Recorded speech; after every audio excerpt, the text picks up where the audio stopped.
Buenas tardes a todos. Buenas tardes, Pedro. Buenas tardes. ¿Qué tal? Un placer saludarte. Estamos en la presentación virtual del último libro de Pedro Angosto. Estamos en la presentación del libro Los primeros superhéroes, todos los personajes de la Edad de Oro del cómic norteamericano, que publica ahora en diciembre de 2025 la editorial Diabolo en el marco de la colección de cultura popular y en este caso dedicado a la historia de los cómics, en concreto a los cómics de superhéroes de la Edad de Oro, ¿no? Estamos hablando con el autor. Pedro Angosto es una persona reconocida en el sector del cómic. Eres licenciado en filosofía y has escrito diferentes ensayos de temas relacionados con el sector, con el género. Y eres guionista también de cómics y entre esos guiones destacan los de la serie Big Bang Comics y que tienen una cierta relación con el libro que estamos presentando. Y desde hace mucho Sí, tiempo los aficionados te leemos en el blog personal de Man of Bronze, ¿no? Del hombre de bronce, con el que te seguimos pues, tus comentarios y tus análisis y tus promociones y siempre de forma acertada en el ámbito de los superhéroes, ¿no?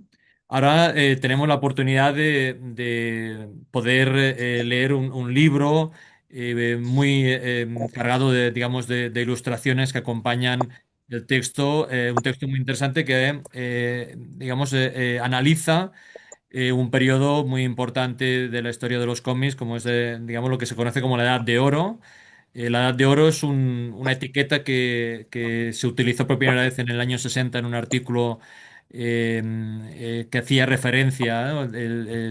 Lupov, que hacía, ¿no? Richard Lupov, que hacía referencia a una época muy concreta que más o menos abarca desde 1938 a 1956, ¿no? Y tú te centras en esta época para explicar pues cómo era el sector editorial, pero específicamente los personajes más carismáticos de estas editoriales. Hay cinco editoriales importantes a los que dedicas cinco capítulos con detalle, aunque al final haces una recopilación de otras editoriales más pequeñas que había en esa época y algunas que también sus personajes han trascendido en el tiempo y también haces una recopilación de los autores más destacados. Hay una mini biografía al final, pero bueno, a lo largo del documento es un libro muy interesante de leer porque vamos comprendiendo muchas de las cosas por qué van sucediendo, ¿no? A lo largo de la charla hablaremos pues de mitología griega, romana, vikinga, etcétera.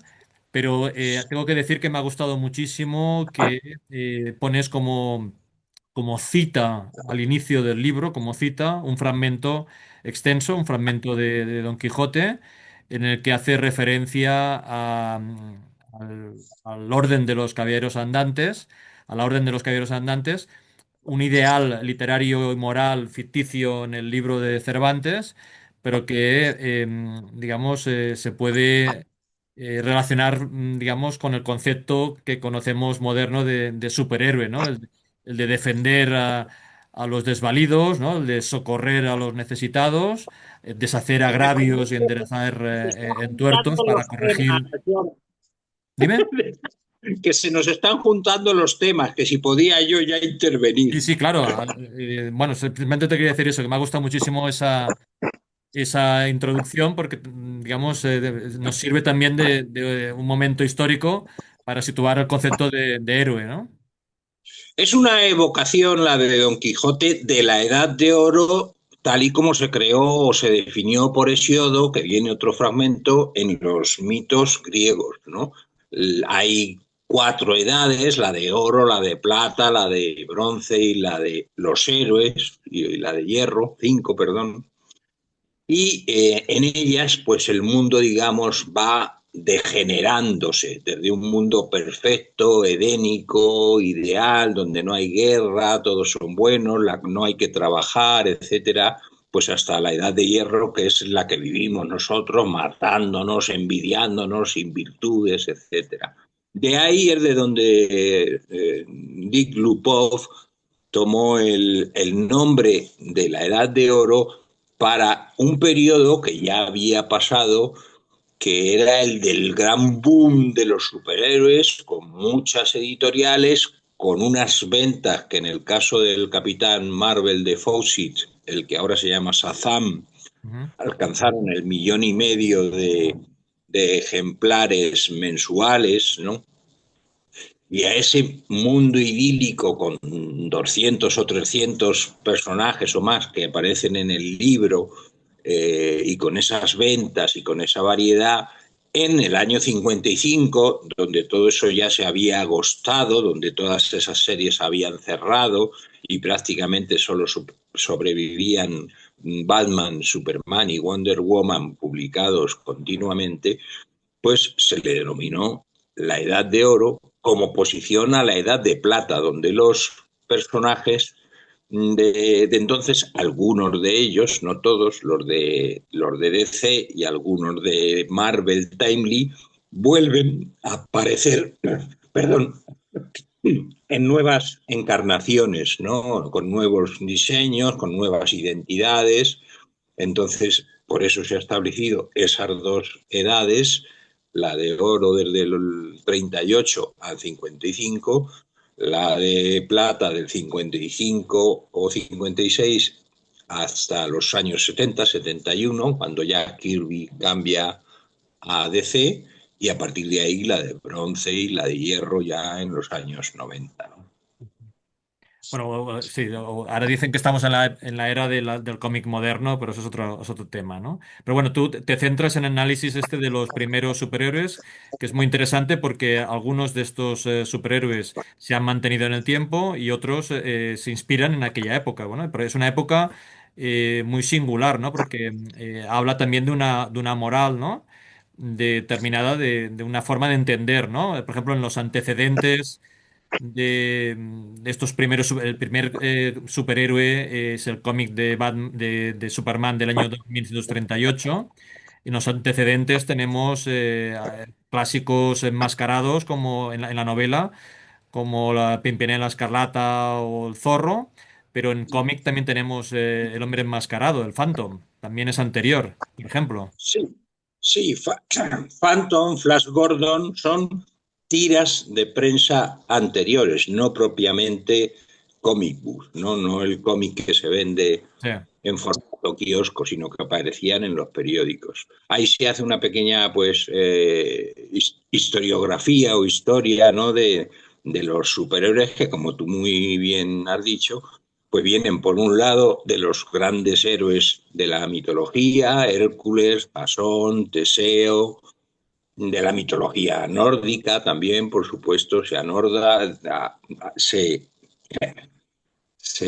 refieren a ella las historias, o de la egipcia, en el caso de por ejemplo, hechiceros como Doctor Fate, o el propio, en algunos enemigos, como Black Adam, el enemigo del claro, Capitán Marvel, pues viene de la mitología egipcia, ¿no? claro. Luego, los superhéroes pues adoptan, digamos, el código caballeresco de los caballeros andantes, de la mesa del rey Arturo, de la mesa redonda y del resto del libro de caballerías, ¿no? Y se identifican por los grandes escudos que, en lugar de llevar aparte, aunque algunos lo llevan, como el Capitán América o el Guardián, pues ellos lo llevan el emblema suyo en el pecho, ¿no? Y todos esos personajes que luego has nombrado, la Pimpinela Escarlata, que tiene esa habilidad con los disfraces, ¿no? Enfrentándose al orden terrorífico de la Revolución Francesa, el Zorro, eh, Tarzán, Buck Rogers en la tira de prensa. Se van añadiendo diferentes elementos como de ciencia ficción, de aventuras históricas, que creo que en el libro sale un dibujo de cómo Batman y Robin viajan en el tiempo a la misma mesa redonda, ¿no? Y no Ah, son sí. los únicos. Bueno, sí, sí, sí, sí. Estaba pensando también en John Carter, ¿no? Que el hecho de que eh, la gravedad en Marte es diferente, le permitía pegar unos saltos que podríamos asimilar como si fuera un superhombre, ¿no? Ese es el origen de los saltos, porque al principio no volaba, Superman no voló hasta que no le hicieron el programa de radio. Y entonces, cuando volaba, hacían. No, bueno, perdón, en el programa de radio, no, lo correcto es al contrario. En el programa de radio le ponían la ráfaga, solo voló hasta los dibujos de los hermanos Sí. Fleischer, No, ¿no? en el programa de radios es cuando se inventa la kriptonita. Mm. En cualquier caso, está basado, digamos, o la idea proviene de esas aventuras. Todos los jóvenes guionistas y dibujantes también de la Edad de Oro, pues eran ávidos lectores de los pulps de Claro. ciencia ficción, de Whale Tales, de Robert Howard, de Lovecraft, bueno, pues todos los escritores de entonces, ¿no? Y de ahí provienen muchas de sus ideas. Y esa es una de las características, digamos, por la que a mí me resulta más atractivo este tipo de personajes originales de la Edad de Oro, ¿no? Que tienen esa cualidad, digamos, primigenia, mucho más mágica, mucho más fantástica, que luego, por ejemplo, los de la Edad de Plata, que están más basados en la ciencia ficción, en Ya. el espacio, porque precisamente pues, el editor que los creó, Julius Schwartz, era, digamos, de ciencia ficción mucho más que de Claro. fantasía, ¿no? Sí, sí, sí. Mientras Pero que en bueno, este. sí, pero bueno, en cualquier caso también es verdad, por ejemplo, en el caso de Superman, que tiene una inspiración también en relatos del pulp, pero también evoca el periplo de Moisés también, ¿no? Es decir, que hay una connotación ahí en ese caso judía importante, ¿no? De Moisés, de Amadís de Gaula, de todos esos personajes que hay una catástrofe en donde están, ¿no? La matanza de los inocentes, original, no la de Herodes, y hay que salvarlo de alguna manera, ¿no? Y lo echan al espacio, ¿no? Sí, todos esos. Bueno, se dice ya el auge de la tira de prensa en los periódicos se debió a que había una cantidad de inmigrantes, sobre todo europeos, sobre todo judíos también, por aquel entonces, a partir del año 38, con la Alemania nazi, muchísimo más, y que con las tiras de prensa aprendían a leer, ¿no? Era, digamos, su cartilla de amiguitos.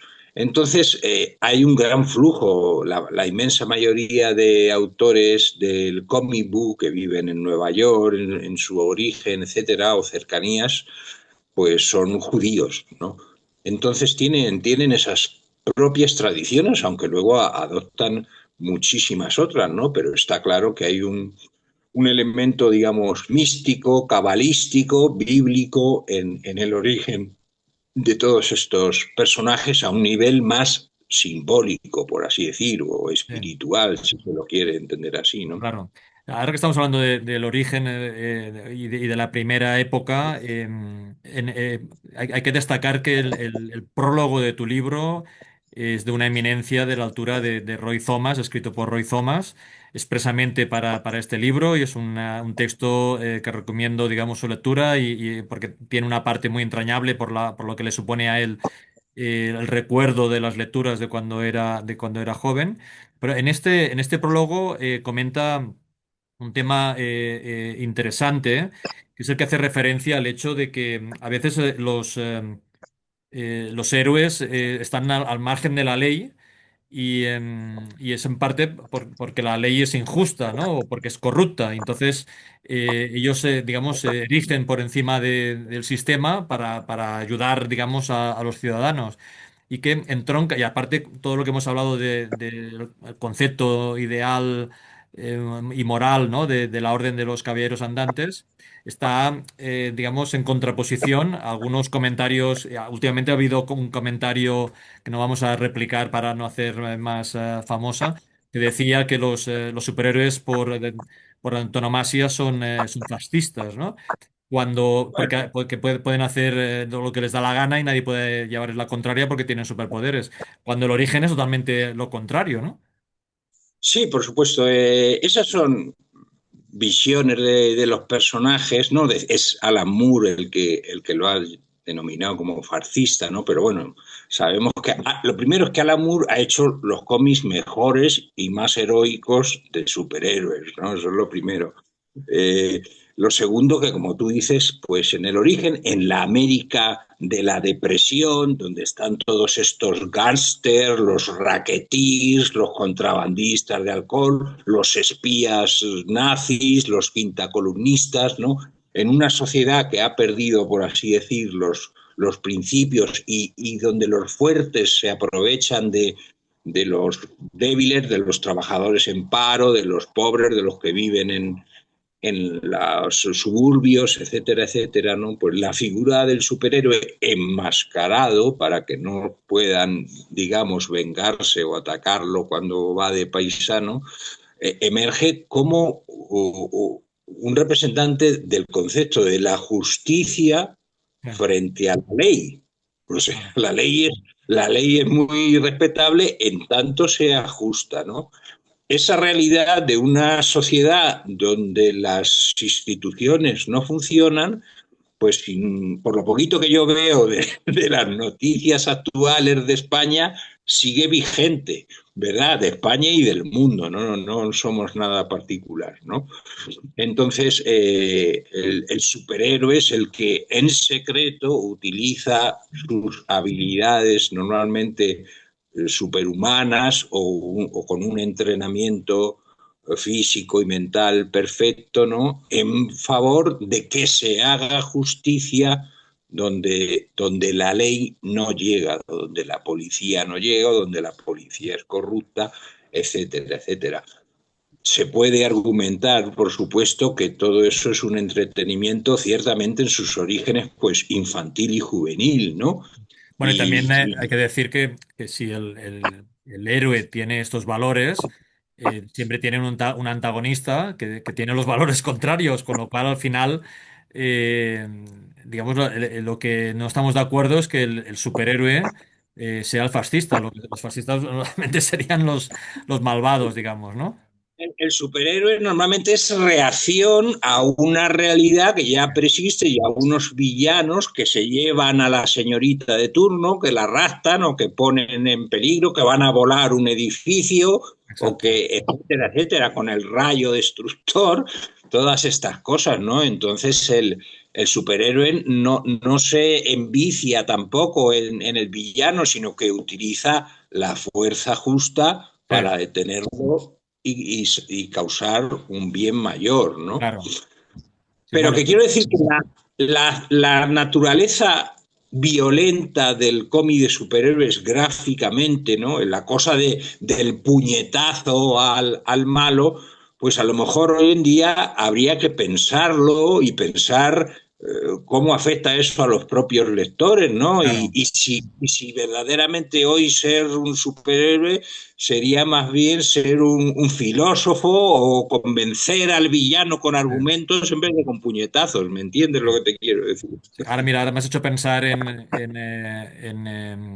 Star Trek, la nueva generación, cuando el Capitán Picard muestra en el primer episodio una forma de actuar totalmente diferente del Capitán Kirk, ¿no? Que es mucho más filosófica, dialogante, y que en el primer episodio se produce un hecho absolutamente fuera digamos, de lo que estábamos acostumbrados, que era que se rinden, digamos, para evitar el conflicto o evitar la pelea, por ejemplo, ¿no? Es decir, pero bueno, ahora también me has hecho pensar, que estamos hablando un poquito por orden cronológico, que tú tienes el libro, digamos, por temas y por editoriales.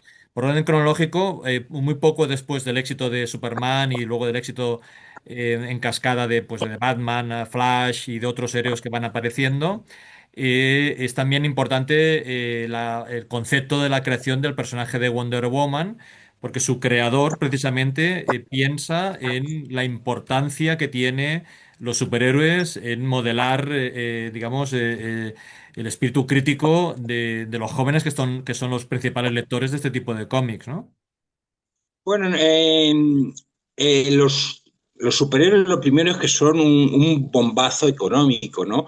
Y su multiplicación se debe precisamente a esa razón. Está el ejemplo de Victor Force, por ejemplo, que era contable en DC, y claro, cuando él, el contable, ve las cifras de venta, pues lo que hace es fundar su propia editorial, sacar sus propios personajes que a veces van a estar o en su mayoría copiados o inspirados ya por DC, los personajes que se llaman pastiche, Sí. y luego se va a ganar un pleito y todo de DC cuando saque a Wonder Man, que es pues un Superman vestido de rojo por completo y rubio en vez de con el pelo negro, ¿no? Y todas estas cosas. La propia Fawcett, aunque el Capitán Marvel de Fawcett es completamente diferente, pues va a tener también un pleito que va a durar durante toda la Golden Age, ¿no? Yeah. Y William Mostor Maston, el psicólogo que era de creador de Wonder Woman, ¿no? Aparte de tener, pues digamos, como se conoce, una vida, una visión de la vida y de lo sexual y de la Muy, muy sociedad moderna, bastante diríamos. muy moderna o futurista para su caso, pues aparte, él era ya, digamos, formaba parte del consejo de los aconsejadores, de los supervisores morales de los cómics, ¿no? Y vio, por supuesto, por la necesidad de introducir figuras femeninas que inspiraran, pues, tanto, digamos, otro modo de enfrentar a los enemigos, menos violencia y más amor y más filosofía en este caso, y, Más y que convicción, ¿no? y que pudieran inspirar a las niñas, ¿no? No obstante, aunque esos principios ideales son muy buenos, pues nos encontramos con la realidad de Ya. que los cómics de la Golden Age de Wonder Woman estaban llenos de imaginería sadomasoquista Ya. o de una sexualidad, digamos, Bueno, yo diría sí, problemática. de bondage. Sí, sí. No solo eso, sino hay un episodio famoso en donde las amazonas realizan una ceremonia, digamos, una orgiástica o dionisiaca, cazando a una amazona que se ha disfrazado de cierva, ¿no?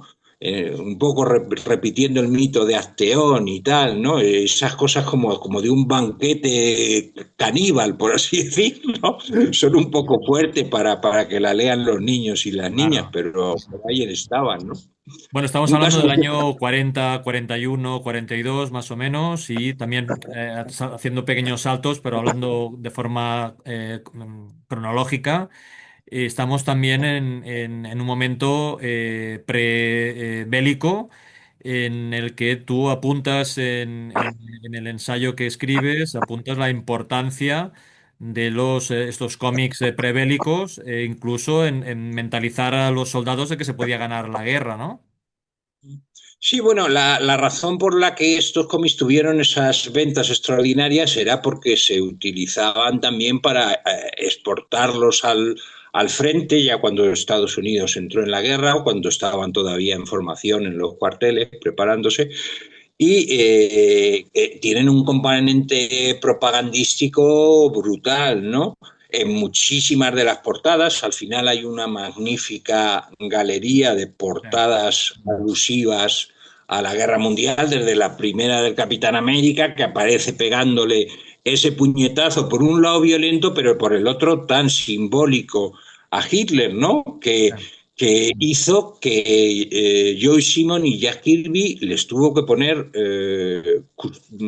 guardaespaldas en servicio secreto, ¿no? Porque en Estados Unidos había simpatizantes nazis, ¿no? Y eso no les No, cayó, no les gustó.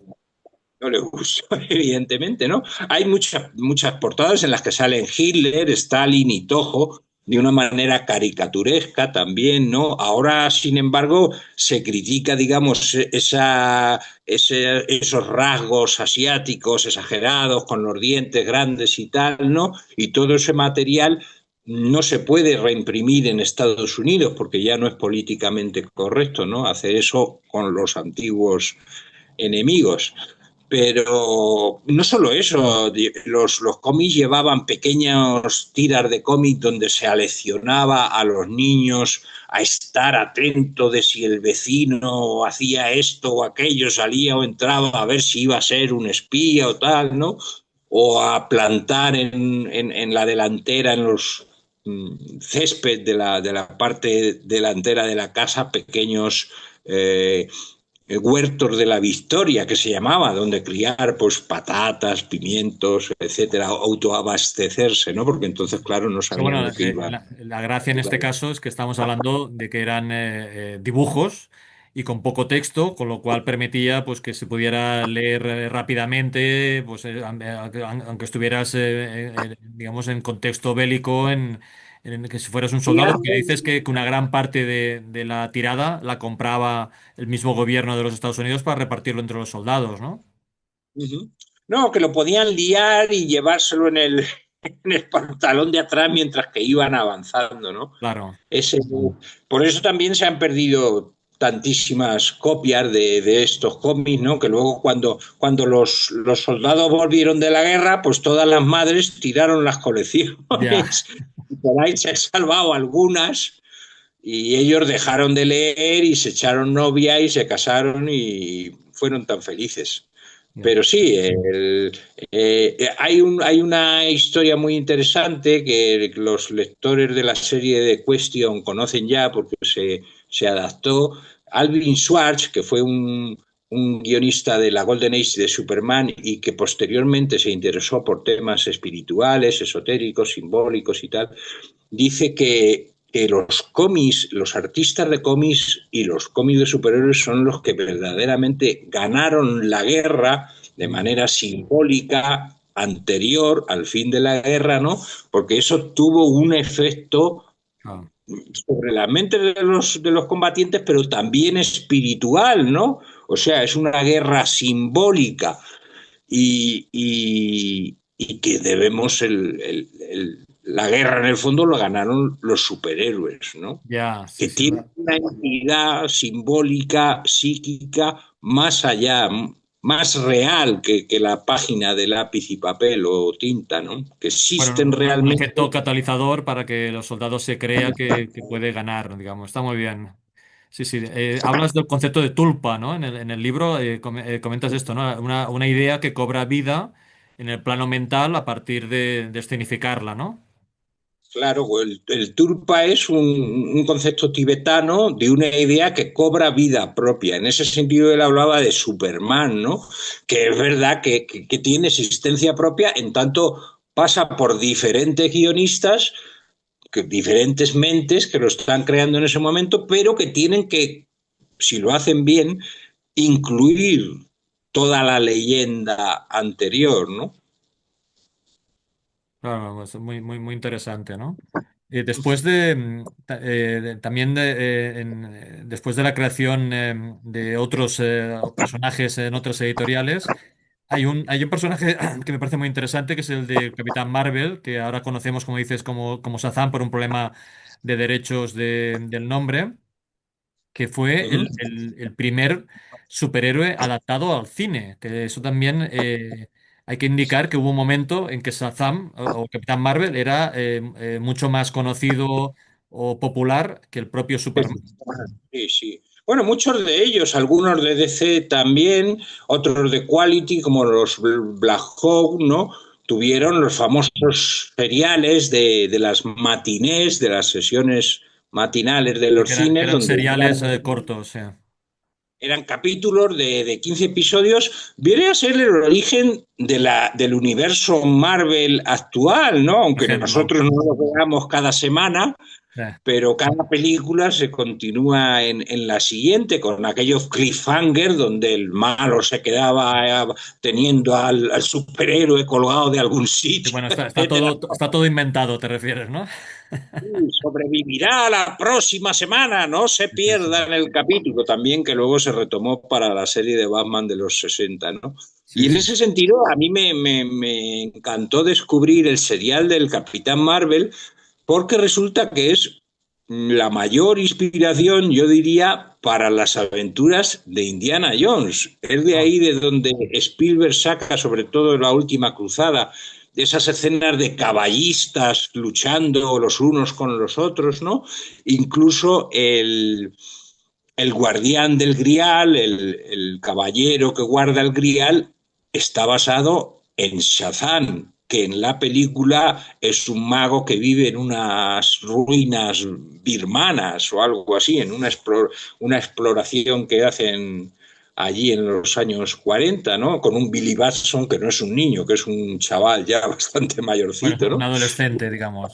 Un Ese adolescente. serial incluso se vio aquí en España, se llamaba Las aventuras del Capitán Maravillas y, por ejemplo, mi padre pues lo recuerda, claro, como el superhéroe, porque para él no hubo otros, ¿no? Pues Ah, sin claro. embargo, en el cómic, en el libro tenemos 300. Ya. El Capitán, el Capitán Marvel, a su vez, pues fue el modelo, por ejemplo, de personajes como Wonder Woman, eh, ¿quién más? El Doctor Fate, también Naboo y Ken Nelson tienen la misma relación que...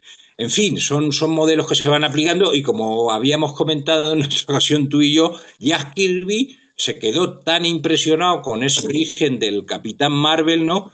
Que luego lo versionó 5 veces a lo largo de su trayectoria, comenzando con otro personaje famoso de la Edad de Oro, que es el Capitán Americano.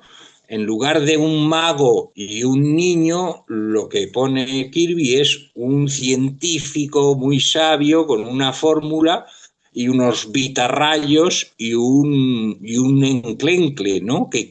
Al ponerle a Steve Rogers esas cosas, pues se transforma como el Capitán Marvel en una versión Adonis o divina o perfecta del hombre, ¿no? Tu Luego propuesta se es que, tu propuesta es que Jack Kirby lo que hace es una reinterpretación de la historia del Capitán Marvel. Sí, sí, sí, todo. Del Del arquetipo arquetipo, sí. del anciano como Dios, por así decirlo, la Sí, como, potencia bueno, como divina. un mentor, ¿no? Sí, claro, el mentor y el otro que es el humano, que aunque somos frágiles y demás, dentro llevamos ese Sí, potencial sí, sí, sí, sí. heroico y divino, ¿no? Que tú me La decías palabra, que todavía estamos un poco lejos del concepto del viaje del héroe que veríamos después en El hombre de las mil caras de Joseph Conrad. Que, bueno, tú dices que esta primera época es todavía demasiado sencilla, ¿no? sí, claro, esa sería la estructura, por así decir, mínima, ¿no? Pero estos personajes en la Golden Age pues tienen aventuras, primero que son muy cortitas, a veces 8 páginas, Bien, 6 inclusive, no son los cómics de 24 que se continúan durante 6 números claro. o 12 como tenemos en la actualidad, ¿no? Son aventuras muy simples. El concepto de supervillano propiamente Sí. casi no existe, salvo en algunos personajes como pueden ser Batman o Dolman, que tienen una galería de villanos ya más... Vale, todo este éxito de títulos, de cabeceras, de editoriales, acaba provocando un pequeño boom, ¿no? A principios de los años 40, un pequeño boom, y se produce una especie de campana, digamos, de Gauss, ¿no? Que es ¿no? De muchísimos personajes creados en muy poco tiempo, que a la vez van desapareciendo, digamos, unos años después, ¿no? Es decir, que se produce un boom en los que después sobreviven muy pocos, ¿no?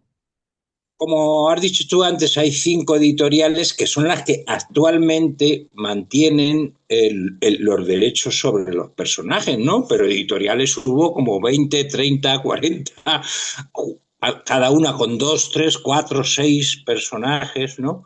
Está Timely, que sería la futura Marvel, DC Comics, que luego compraría los derechos de Fawcett y Quality, y Archie Comics, que sigue teniendo a sus superhéroes, los cruzados, como propiedad, ¿no?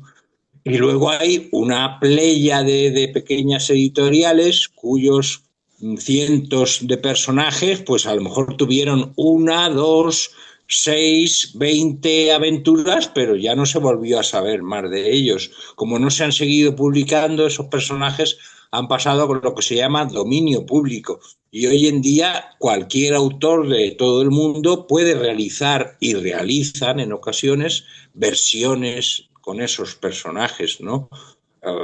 adaptándolo tal cual fuera, tal cual eran o cambiando algunos detalles. Esos son los que se llaman personajes de dominio público y que están listados al final por primera vez, yo creo, tanto en España como en Estados Unidos, junto al resto de las editoriales y que son muy curiosos porque a veces tienen unos orígenes tan copiados de los originales o Ya. tan mínimamente tan variados, tan ridículos, ¿no? Por así decir, que merece la pena conocerse por curiosidad. Y bueno, dedicas un capítulo a este perfil, ¿no? De superhéroes que ya están en dominio público, que tienen unas características muy determinadas, pero esto en contraposición, ¿nos podemos encontrar a un Superman, un Batman dentro de unos años libre de derechos? Pues creo que sí, siempre dicen eso, que la ley ya va a permitir que Superman sea En de teoría, libre. Pero en ya teoría ha cuando pasado. se asocian a unos creadores, ya está clarísimo que está asociado a unos creadores determinados, al cabo de un número de años, digamos, de su muerte, podrían quedar libres. Yo creo que DC se busca las argucias para seguir cambiándole detalles al personaje y por lo tanto poder ser propietarios de esa versión, porque la que quedaría libre sería la original, ese personaje Superman que va dando saltos, que a lo mejor todavía no se sabe el origen de Superman, que no ha aparecido la kriptonita verde ni ninguna otra de colorines, entonces no tiene tanto valor, ¿no? Pudiera quedar libre, pero todas las ideas posteriores todavía son propiedad de la editorial. Sí, bueno, nos esperan, en cualquier caso, nos esperan unas décadas interesantes en los próximos años, que a ver qué movimientos hay. Más interesantes que los cómics actuales en muchos casos. Sí, bueno, en cualquier caso, ahora eh, muy, muy, muy- eh, en cualquier caso, en algunos de los cómics actuales hay homenajes a justamente a personajes de esta época, ¿no? Sí, bueno, en realidad el concepto también de superhéroe de la Golden Age no se ha transmitido por esos personajes que conocemos, como no quiero dejar de nombrar, como tú muy bien has dicho, el trabajo de Roy Thomas recuperando en cómics de los 70, de los 80, a toda esa playa de personajes Marvel y DC por lo menos, y a otros en alguna miniserie independiente que tiene, y si no fuera por él, pues ni siquiera sabríamos nosotros que existe, ¿no? En ese sentido, también James Robinson en Starman ha recuperado todos esos personajes, o los autores actuales pues, de la Sociedad de la Justicia, los invasores, de vez en cuando regresan para mantener el copyright en Marvel, 5 o 6 Ya, números, etcétera. claro. Pero esa transmisión pues ha sido fundamental, ¿no? Y hay que agradecérselo, ¿no? Yo afortunadamente he estado pues 30 años en contacto con Rizomas. En su momento hice una cosa similar a este libro, pero solo dedicado a los personajes de C de la Golden Age, a los de los Star Squadron, en un libro que publicó él en Estados Unidos.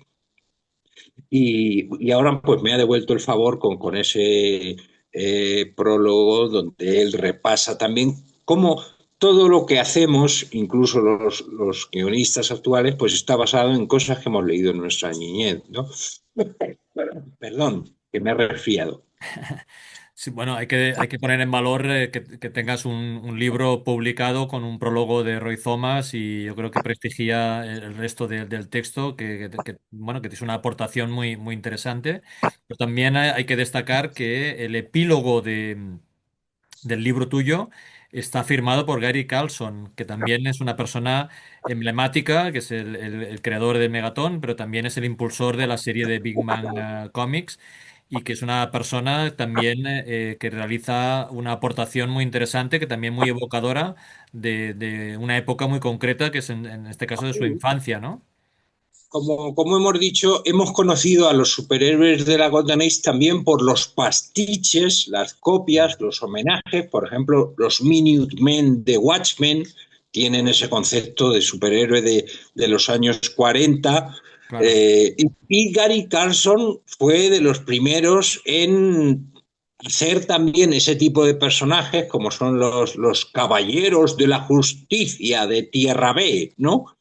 Que son esos superhéroes copiados de la Sociedad de la Justicia o de los invasores con los que he tenido el honor de trabajar. Y aunque aquí Gary Carlson pues no se conoce la figura, ¿no? Pero es el que le dio primero trabajo a Rob Liefeld, a Eric Larsen, a una decena más de autores que luego han tenido grandes carreras, ¿no? Allí le Sí, llaman el abuelo de Image Comics por su papel crucial en el mercado independiente, ¿no? Y sobre todo, pues es una buenísima persona y un editor con el que da gusto trabajar y que pues es el final perfecto para el libro, ¿no? Ya pasando de los superhéroes originales a lo que hemos hecho los creadores con claro. ellos también. Sí. Antes hacías un comentario que decías que hay muchos de estos cómics que son muy complicados de volver a editar por diferentes motivos, por un tema de calidad o por un tema del contenido y tal, pero aún así nos llegan con cuentagotas algunas ediciones interesantes. La hemos visto en Panini con algunos clásicos digamos, de los años 30-40 en su colección de décadas. Ahora va a publicar ahora digamos, una aportación muy interesante de Plastic Man, que también es un personaje eh, muy olvidado, pero que muy evocado también a la vez, ¿no? Hombre, Plastic Man es por el trabajo de Jake Cole, que por desgracia pues terminó también suicidándose el hombre, pero en ese sentido es mítico, ¿no? Pero sí, pues tanto por lo gráfico, por lo imaginativo de las formas que adopta el personaje, como por pues eso, el tono humorístico y lo inventivo de la serie es una de las series más recordadas y que ya en su día de este Y quizás cómic. más influyentes también, ¿no? Sí, pero que los cómics de la Edad de Oro para el lector actual, a menos que seas un historiador, un Ya, estudioso, pues resultan bastante áridos, por supuesto, porque es la misma historia del bueno, el malo, el puñetazo, salvar a la chica, salvar el edificio, detener a fulanito. Como decíamos antes, los supervillanos son ocasionales, la mayoría de enfrentamientos es entre gáster, espías, doctores locos, ¿no? Mad Doctors y todo esto. En ese sentido es muy repetitivo.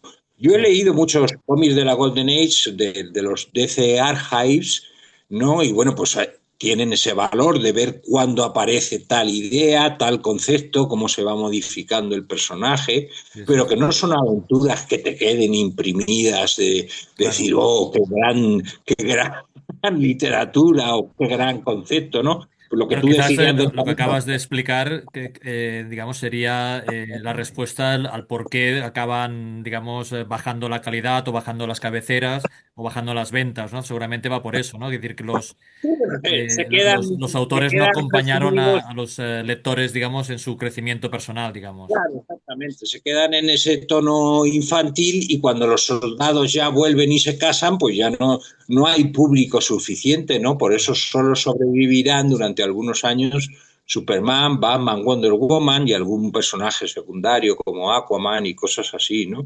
Luego se replantea todo el mundo de los superhéroes, se dota a los guiones de unas ideas revolucionarias ya en la Silver Age de ciencia ficción. Luego llega Stan Lee, llega Jack Kirby, que ven a los superhéroes, digamos, como ese mito moderno.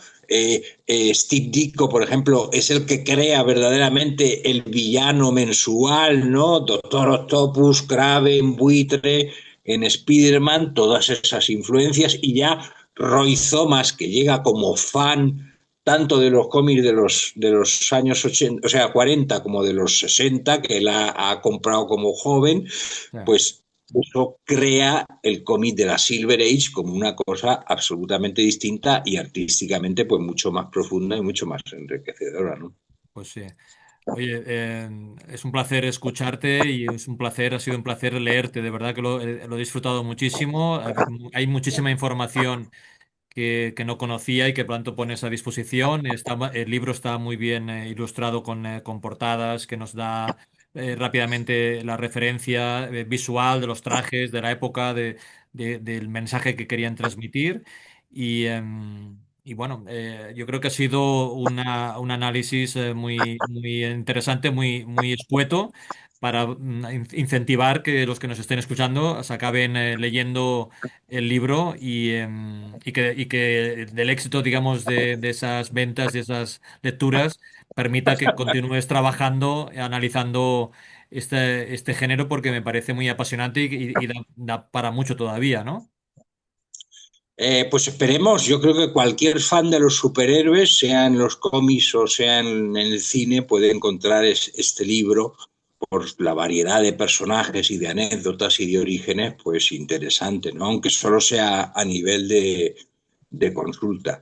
Y bueno, pues agradecer a Lorenzo, perdón, Pascual, Lorenzo Pascual, un gran aficionado también al cómic de la Edad de Oro y a los supergrupos como la Sociedad de la Justicia que vienen de él, que me ha ayudado mucho, sobre todo porque yo no he sido tan hábil a la hora de localizar todas las imágenes, pero con su Claro. ayuda pues hay 200, 300, más de 300 imágenes, que es lo fundamental, que no solo sepas el nombre del personaje, sino que lo Que identifiques, lo ¿no? En ese identifiques, es sentido, verdad. Sí, sí. un Realmente catálogo. es un libro apasionante y muy interesante. ¿Hay alguna cosa para acabar la entrevista? ¿Hay alguna cosa que quieras añadir que no haya salido en la conversación? Pues lo comento un poco en el prólogo y quisiera decir lo mismo que como super ratón que terminaba con aquello. Y no olvides supervitaminarse y mineralizarse, ¿no?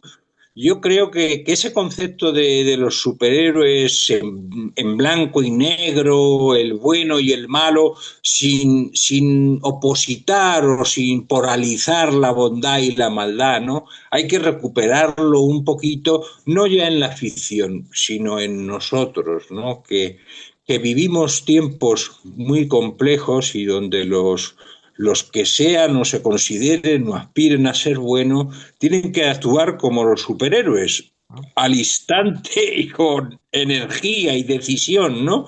Porque las señoritas o las novias están todas atadas en la vía del tren, aunque solo sea simbolizando nuestro futuro o la Claro. paz o la verdad o la libertad, etcétera, ¿no? Así que con ese mensajito un poco pasado de moda, pero a la vez muy profundo y Claro. efectivo, lo dejamos. Oye, pues es una proclama fantástica para acabar esta charla, adaptada evidentemente a los tiempos modernos, pero me parece muy interesante tu indicación, ¿no? Oye, ha sido un placer hablar contigo y espero que tengamos más oportunidad de hablar en el futuro. Muchísimas gracias y felicidades de nuevo.